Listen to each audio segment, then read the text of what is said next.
काढून घ्या स्क्रीनशॉट याचा.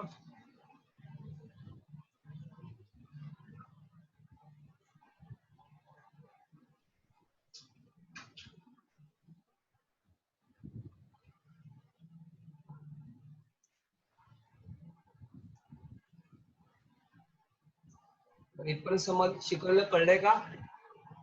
इथपर्यंत शिकवलेलं कळलंय सगळ्यांना? प्लीज कळलं असेल तर तुमचे रिस्पॉन्स पाठवा. रेस्पिरेटरी सिस्टीमचा इथपर्यंत पार्ट आपण शिकवलाय, हा कळलाय का सगळ्यांना?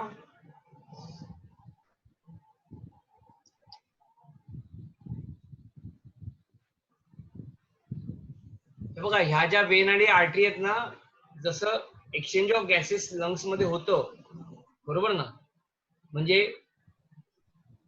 डिऑक्सिजन ब्लड ऑक्सिजन होणार हा भाग वेगळाच आहे. प्लस लंग्सला सुद्धा अल्व्हिओला सुद्धा ब्लड सप्लाय पाहिजे ना, ऑक्सिडेटेड ब्लडचा. त्या या ब्लड वेसल्स आहेत, पल्मनरी आर्टरी आणि पल्मनरी वेन, ज्या लंग्सला ब्लड सप्लाय करतात. एक्सचेंज ऑफ गॅसेस वाल्या वेगळ्या. लक्षात आलं तुमच्या? हार्ट, जसं मी म्हटलं हार्ट मध्ये ब्लड आहे, पण हार्टला ब्लड सप्लाय करणारी करोनरी आर्टरी आहे. तसं लंग्सला सुद्धा ऑक्सिडेटेड ब्लड पाहिजे ना काम करायला, वेन्सला सुद्धा ऑक्सिडेटेड ब्लड पाहिजे ना काम करायला. तर त्या पल्मनरी, त्या आपण दाखवले, ह्या इकडे दिसत आहेत, त्या लाल रंगाच्या आणि निळ्या रंगाच्या. सगळ्यांना कळलं हे? ओके, सो पुढे जाऊया. There are about 700 million अल्व्हिओलाई in the lungs. एका लंग्स मध्ये किती आहेत? 700 मिलियन अल्व्हिओलाई आहेत. and they provide a surface area for exchange of gases. याच्या खाली सर्वात एक पार्ट येतो ना, तो म्हणजे डायफ्रॅम. लंग्सच्या खाली येतो diaphragm. Now it is a muscular septum that separates the thoracic and abdominal cavity. बघा मी मागच्या वेळेस सांगितलं, आपलं जे ट्रंक आहे हे ट्रंक डिवाइड होतं upper thorax and lower abdomen. Thorax आणि ॲब्डॉमिनच्या मध्ये एक डायफ्रॅम आहे, जो मस्क्युलर ट्रान्सव्हर्स डायफ्रॅम आहे. दॅट मस्क्युलर ट्रान्सव्हर्स डायफ्रॅमला मस्क्युलर ट्रान्सव्हर्स सेप्टम आहे, त्या सेप्टमला म्हणतो आपण diaphragm. Okay, so it is dome shape, and on contraction it become flattened. आता बघा मी दाखवतो, असा शेपचा हे असतो, असा असतो, असा डोम शेपचा. ओके, सॉरी, असा असतो. जेव्हा आपण श्वास घेतो तेव्हा फ्लॅट होतो, परत खाली जातो, अशा आकाराचा असतो, डोमच्या आकाराचा असतो, असा आकार. जेव्हा तुम्ही श्वास घेता तो फ्लॅट होतो, परत श्वास सोडता तेव्हा तो डोम होतो, परत फ्लॅट होतो. इथं थोरॅक्स आहे, सॉरी इथं रिब्स आहेत, आणि रिब्सच्या आत तो डोम शेप डायफ्रॅम असतो. जेव्हा तुम्ही श्वास घेता रिब्स फुलतात, रिब्स फुलल्या की तो डोम शेप डायफ्रॅम आहे तो स्ट्रेट होतो. बघा श्वास घ्याल तुम्ही ना, श्वास घ्याल तेव्हा तुमचं थोरॅसिक केज फुललेली असते. सो थोरॅसिक केज फुलते तेव्हा जो डोम शेप डायफ्रॅम तो स्ट्रेट होतो. जेव्हा तुम्ही श्वास सोडता तेव्हा तुमची थोरॅक्स जी एक्सपांड झालेली असते ती जवळ येते. एक्सपांड झालेली जवळ आली की जो फ्लॅटन डायफ्रॅम असतो तो परत डोम शेप होतो. सो असं आपल्या थोरॅक्स मध्ये हे डायफ्रॅम काम करतं. बेसिकली हा डोम शेप असतो. जेव्हा तुम्ही इनहेल करता एअर तेव्हा तो फ्लॅटन होतो, जेव्हा तुम्ही रिलॅक्स करता तेव्हा तो परत डोम शेप होतो. So it is dome shape and on contraction it become flatten. Contraction म्हणजे श्वास घेता तेव्हा. कॉन्ट्रॅक्शन कोणाचं? कॉन्ट्रॅक्शन मसल्सचं. कुठल्या मसल्सचं? तर दोन रिबच्या मध्ये मसल असतात, त्याला म्हणतात इंटरकॉस्टल मसल. हे कॉन्ट्रॅक्ट होतात, ते आपण पुढे मेकॅनिझम मध्ये बघूया. अनम्यूट आहे का कोण? प्राची?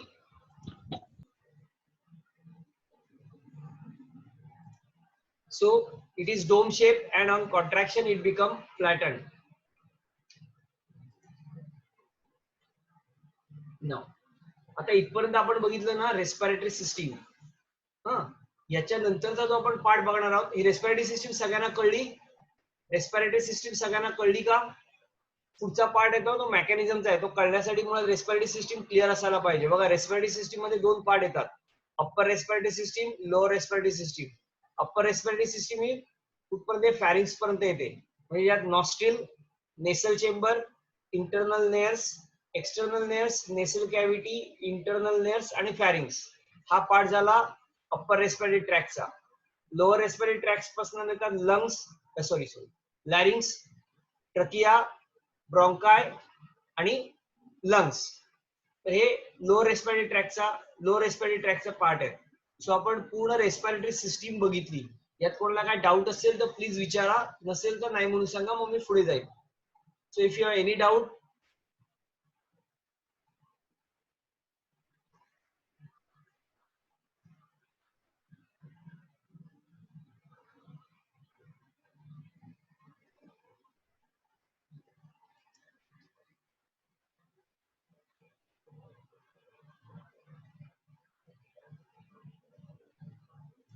दोघांनीच पाठवलंय मला. 90 मुलं कनेक्टेड आहेत. ते दोघांनीच पाठवलंय फक्त. बाकीच्यांना डाऊट आहे असं समजू का मी?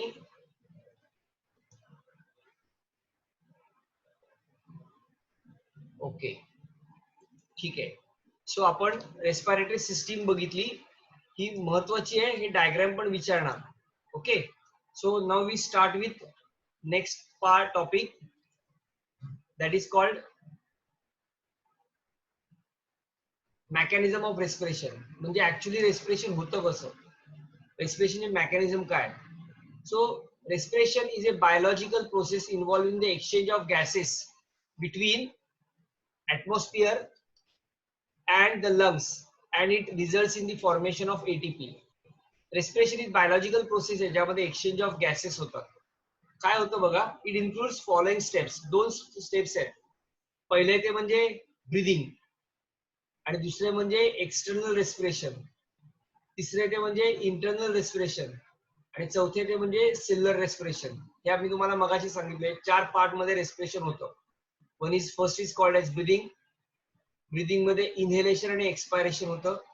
त्याच्यानंतर होतं एक्सटर्नल रेस्पिरेशन, त्याच्यानंतर आहे इंटरनल रेस्पिरेशन, आणि त्याच्यानंतर आहे cellular respiration. So first part we discuss, that is breathing. So breathing is a physical process by which the gaseous exchange takes place between the atmosphere and the lungs. Breathing मध्ये आपण काय करतो, तर ही exchange of gases करतो. We inhale oxygen and expel out carbon dioxide. So breathing is again divided to two part. One is called inspiration and second one is expiration.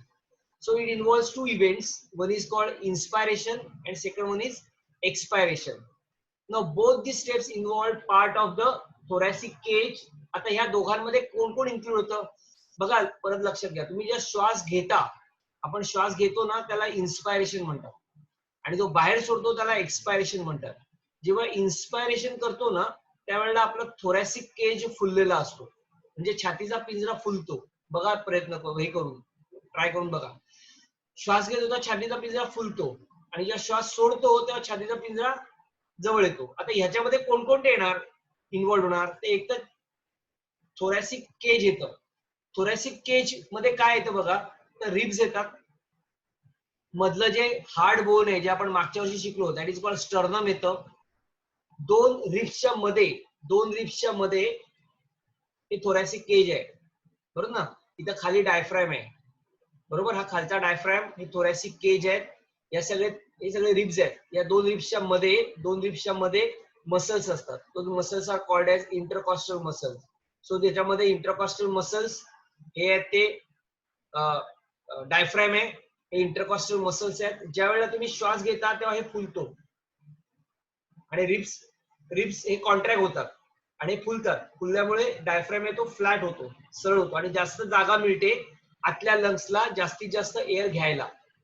So ह्याच्यामध्ये कोण कोण येणार, तर 3 गोष्टी येतात. एक म्हणजे रिब्स, दुसरा म्हणजे डायफ्राम, आणि तिसरा म्हणजे हार्ड बोन आहे, ज्याला आपण ब्रेस्ट बोन म्हणतो. That breast bone is called as sternum. So thoracic cage, ribs, sternum, intercostal muscle. Inter म्हणजे मध्ये, कॉस्टल म्हणजे रिब्सच्या मधले muscles, and muscles of the diaphragm, आणि डायफ्रामचे मसल्स. एवढे सगळे इन्व्हॉल्व होतात ब्रीदिंग मध्ये. So breathing involves 2 parts, two events. One is inspiration and second one is expiration. Both these steps involve thoracic cage, ribs, sternum, intercostal muscle and muscles of the diaphragm. Now, पहिला आपण बघूया inspiration. Inspiration म्हणजे in short inhalation of oxygen. आता मी तुम्हाला अगदी सोप्या भाषेत सांगतो बघा. इनहेलेशन होतं तेव्हा काय होतं बघा, जेव्हा आपण श्वास आत घेतो ही ना ऍक्टिव्ह प्रोसेस आहे. ऍक्टिव्ह प्रोसेस म्हणजे श्वास घेण्यासाठी मला काही त्रास घ्यावा लागत नाही, पण श्वास सोडण्यासाठी मला एनर्जी कंझ्युम करावी लागते. सॉरी उलट बोललो मी. श्वास घेण्यासाठी मला एनर्जी लागते, सो ही ऍक्टिव्ह प्रोसेस आहे. पण श्वास सोडण्यासाठी मला एनर्जी कंझ्युम करावा लागत नाही. बघा तुम्ही पळत आला तर तुम्हाला श्वास घेण्यासाठी तुमची एनर्जी खर्च करतो आपण, श्वास घेतो. सो श्वास घ्यायला मला एनर्जी कंझ्युम करावी लागते, श्वास बाहेर टाकायला मला एनर्जी कंझ्युम करावा लागत नाही. सो इन्स्पायरेशन आहे ना ही ऍक्टिव्ह प्रोसेस आहे. यात काय होतं ते पहिले समजून घेऊ आपण. बघा जेव्हा आपण श्वास आत घेतो तेव्हा आपण ऍटमॉस्फेरिक ऑक्सिजन आत घेतो. श्वास आत घेतल्यामुळे होतं कसं, घेताना हे जे काही मसल्स आहेत, कुठले मसल्स तर रिब्सच्या मध्ये असलेले मसल्स आहेत, त्याला इंटरकॉस्टल मसल म्हणतात. हे इंटरकॉस्टल मसल्स कॉन्ट्रॅक्ट होतात. इंटरकॉस्टल मसल्स कॉन्ट्रॅक्ट झाले की रिब्स जे आहेत हे सगळे फुलतात बाहेरच्या दिशेने, बाहेरच्या दिशेने स्विंग होतात. बाहेरच्या दिशेने स्विंग झाले की डायफ्रॅम जो डोम शेप असतो तो स्ट्रेच केला जातो आणि स्ट्रेट होतो. या सगळ्यांचा परिणाम असा होतो की आत थोरॅसिक कॅव्हिटी मध्ये मॅक्झिमम जागा मिळते लंग्सला मॅक्झिमम ऑक्सिजन घ्यायला. बघा जर लंग्स फुललाच नसता, लंग्स एक्सपांडच झालं नसतं, थोरॅसिक केज एक्सपांडच झालं नसतं, थोरॅसिक केज स्विंगच झालं नसतं बाहेरच्या दिशेला, तर काय होणार, श्वास घेताना लंग्स फुललं असतं, लंग एक्सपांड झालं असतं, पण एक्सपांड झालेलं लंग्स थोरॅसिक केजला लागलं असतं, त्यामुळे आपण श्वास घेऊ शकलो नसतो व्यवस्थित. म्हणून बघा बऱ्याच वेळेला मार लागला समजा चुकून मुकामार बाहेरनं, तर आपण पूर्ण श्वास घेत नाही, असा पेशंटला पूर्ण श्वास घेता येत नाही. त्याचं कारण का, ते मसल डॅमेज होतात, डॅमेज झाल्यामुळे स्विंग होत नाही थोरॅसिक केज बाहेरच्या दिशेला, पण लंग्स मात्र श्वास घेताना फुलतं. ते फुललेले लंग्स रिब्सला टच करतं आणि आपल्याला पेनिंग होतं. सो ऍक्च्युली हे इन्स्पायरेशन मध्ये होतं. इन्स्पायरेशन मध्ये काय काय इव्हेंट्स होतात बघा. पहिला इव्हेंट असा होतो की थोरॅसिक केज रिब्सच्या मध्ये असलेले मसल्स कॉन्ट्रॅक्ट होतात. मसल्स सगळे म्हणजे इंटरकॉस्टल मसल कॉन्ट्रॅक्ट होतात. इंटरकॉस्टल मसल्स कॉन्ट्रॅक्ट झाल्यामुळे रिब्स किंवा थोरॅसिक केज सगळे बाहेरच्या साईडला आणि अपवर्ड दिशेने स्विंग होतात, बरोबर ना. वर ते अटॅच असतात, खाल्लं फक्त जे स्विंग होतात. स्विंग झाल्यामुळे होणार काय, तर आज जो डोमशेप डायफ्रॅम असतो तो खेचला जातो आणि तो फ्लॅट होतो. हे सगळ्याचा परिणाम असा होतो की आत थोरॅसिक कॅव्हिटी एक्सपांड होते, थोरॅसिक कॅव्हिटी वाढते. वाढलेली थोरॅसिक कॅव्हिटी काय करते, तर मॅक्झिमम एअर इनहेल करायला काय म्हणतो त्याला आपण अलाव करते. सो हे झालं इन्स्पायरेशन. आता काय झालं, एअर सगळी भरली लंग्स मध्ये, अल्व्हिओलाई मध्ये, ही सगळी एक्सचेंज ऑफ गॅसेस होऊन कार्बन डायऑक्साईड भरला, आता तो बाहेर फेकला पाहिजे, त्याला म्हणतात एक्सपायरेशन. एक्सपायरेशन बरोबर उलटे होते. ही पॅसिव्ह प्रोसेस आहे, ह्याच्यामध्ये तुम्हाला एनर्जी लागत नाही. आता जे इंटरकॉस्टल मसल्स कॉन्ट्रॅक्ट झालेले असतात ना ते रिलॅक्स होतात. रिलॅक्स झाल्यामुळे जे स्विंग झालेला असतो तो स्विंग झालेले रिब्स थोरॅसिक केज जवळ येतात. जवळ आल्यामुळे आलेले रिब्स जवळ आलेले प्रेशर क्रिएट करतात लंग्स वरती, आणि लंग्स मधले साठवलेली अल्व्हिओलाई मध्ये साठवलेली एअर आहे ही एअर एक्सपायर केली जाते, म्हणजे बाहेर फेकली जाते. त्याच वेळेला जो फ्लॅट झालेला डायफ्रॅम असतो तो परत डोम शेप होतो. सो असं हे एक इन्स्पायरेशन आणि एक्सपायरेशन आहे, की मी तुम्हाला सोप्या भाषेत डेफिनेशन सांगितली. बघा इन्स्पायरेशन म्हणजे काय, तर during inspiration the atmospheric air is taken in to the lungs. Atmospheric air आपण आत घेतो. It occur due to the pressure gradient form between the lungs and the atmosphere. बाहेरच्या ऍटमॉस्फिअर मध्ये आणि आतल्या लंग्स मध्ये प्रेशर ग्रेडियंट क्रिएट होतं आणि त्यामुळे आपण आत घेतो. It is an active process. Process active आहे, in which diaphragm becomes flat and goes downward. The external intercostal muscles contract so that the ribs and sternum move upward and outward. आता सांगितलं तसं काय होणार, रिब्स सगळे upward आणि outward दिशेला swing होतात, डायफ्रॅम फ्लॅट होतो. बघा ही एक्सपायरेशनची प्रोसेस आहे. ओके, इन्स्पायरेशनची प्रोसेस आहे. तर डायफ्रॅम काय झालाय, हे सॉरी हा जो काय आहे, the pressure in the lungs decrease and air become rushing in, आत आली एअर, आत आली इकडनं, ब्रिदिंग झालं, ribs cartilage move upward and forward, बाहेरच्या दिशेने स्विंग झालेले. बघा एरो दाखवला इकडे, हा डायफ्रॅम आता डोम शेप होणार. This leads to an increase in the thoracic volume thoracic व्हॉल्युमातला वाढतो and decrease in the pressure of thorax and lungs. thorax आणि lungs वरती pressure decrease होतं. Now to equalize the low pressure inside the lungs, air from the atmosphere rushes into lungs. आणि जास्तीत जास्त air बाहेरनं कुठे जातो, लंग्स मध्ये जातो. So that is called as inspiration. Second जो आहे दिस इज इन्स्पायरेशन. सेकंड आहे तो एक्सपायरेशन झाला. बघा आता जो डायफ्राम आहे, तो रिब्स आहेत, हे रिब्स सगळे काय झाले, मसल्स आहेत ते रिलॅक्स झाले, त्यामुळे ते बाहेर जे स्विंग झालेले होते ते आत आले. डायफ्राम जो डोम शेपचा फ्लॅटन झालेला होता समवॉट, तो परत कसा झाला, डोम शेप झाला. बघा expiration. During expiration the thorax contract causing air to be exhalated, म्हणजे बाहेर टाकलं जातं. The diaphragm relax, it pushes upward, it become dome shape. diaphragm वरच्या दिशेला ढकलला जातो आणि फ्लॅट झालेला असतो. तो फ्लॅट म्हणजे एकदम फ्लॅट नाही होत, पण पहिला डोम शेप पेक्षा फ्लॅट होतो, तो परत डोम शेप व्हायला लागतो. The intercostal muscles also relax and pulling the ribs cage inward and downward. जे आउटवर्ड गेलेले होते, आउटवर्ड आणि अपवर्ड होते, ते आता इनवर्ड आणि डाउनवर्ड झाले, आत आले. ओके, बघा this cause decrease in thoracic volume, त्यामुळे आतला thoracic व्हॉल्यूम वाढला.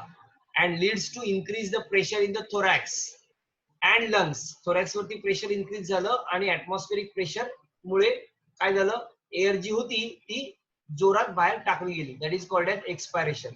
इथं दोन डायग्राम दाखवले बघा, इन्स्पायरेशनची आणि एक्सपायरेशनची. Okay, one inspiration and one expiration is one breath. एक ब्रीथ म्हणतो आपण, हवा आत घेणं म्हणजे ऑक्सिजन इनहेल करणं आणि कार्बन डायऑक्साईड बाहेर टाकणं इज वन ब्रीथ. इथे डायग्राम दिलाय बघा, हा एक्सपायरेशन आहे. दोघांमध्ये फरक कळेल. इन्स्पायरेशन मध्ये काय झालं, एअर आत गेली, एअर आत गेल्यामुळे रिब्स जे आहेत हे सगळे बाहेरच्या दिशेला स्विंग झाले. बघा हा एरो दाखवलाय बाहेरच्या दिशेने.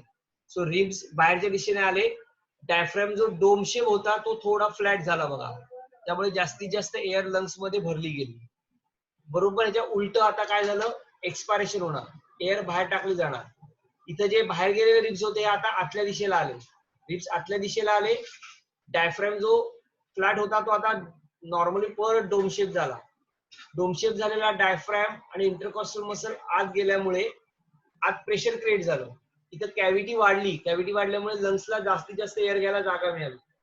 इथं काय झालं, कॅव्हिटी आता कमी होत गेली, त्यामुळे लंग्स वरती प्रेशर आणि असलेला कार्बन डायऑक्साईड हा एअर मध्ये, कार्बन डायऑक्साईड हा रेस्पिरेटरी ट्रॅक मधून बाहेर टाकला गेला. इकडनं आत आला, दॅट इज इन्स्पायरेशन, इकडनं बाहेर गेला, that is expiration. So this is the inspiration and expiration which is called as breathing. काय डाऊट आहे का याच्यात?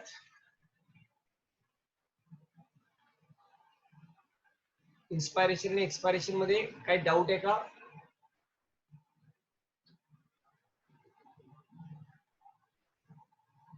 Any doubt as far as inspiration and expiration is concerned?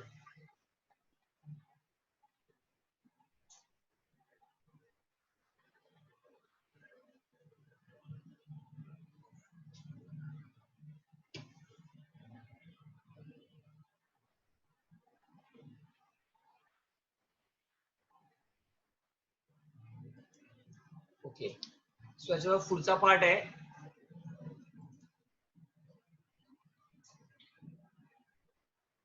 आता हे आपण ना पुढच्या लेक्चरला बघूया. 1.5 तास झालाय आपला, सो आपण इथे मीटिंग टर्मिनेट करू, थांबू. इथपर्यंत पार्ट आहे तुम्ही तुमच्या ह्याच्यातनं वाचा, नोट्स मधनं. उद्याच्या लेक्चरला मी तुम्हाला सर्क्युलेशनचे क्वेश्चन्स देईन, ते आपण सोडवूया. ओके, म्हणजे तुम्ही ते सोडवा जसं आपण मागच्या वेळेला मी सांगितलं तुम्हाला तसं. मला काल करायला मिळालं नाही, पुढच्या लेक्चरला मी तसं तुम्हाला देतो. ओके, सो सगळ्यांना इथपर्यंत शिकवलेलं समजलंय ना, काही डाऊट नाही आहे ना? आपण मग पुढच्या लेक्चरला उद्या हे पुढे कंटिन्यू करूया. ओके, तो आता आपण इकडे थांबूया.